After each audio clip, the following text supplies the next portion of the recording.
Kuya, mga ilang kilo ba lahat yan? So ito ulam natin ngayon, ng kababoy ko, no? Ang tawag sa isda na yan? Tawilis po. Tawilis. Saan nahuli yan? Dagat po yun. Dagat yan, ha?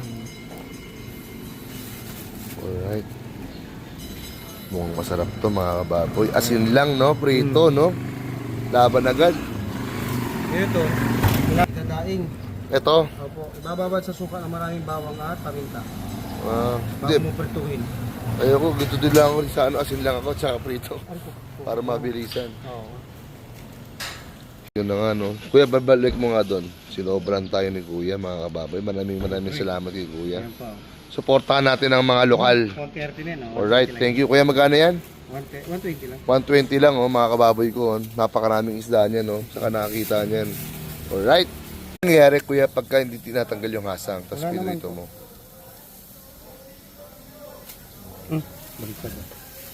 Relax, natatanong si Kuya eh. Yan mga kababoy. Yan pala yung hasang niyan.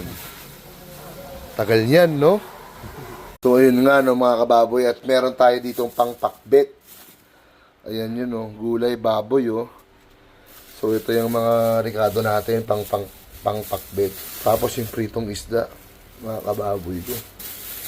Meron tayong okra, sitaw, ampalaya, kalabasa, etc. Kamatis. Alright? Game na!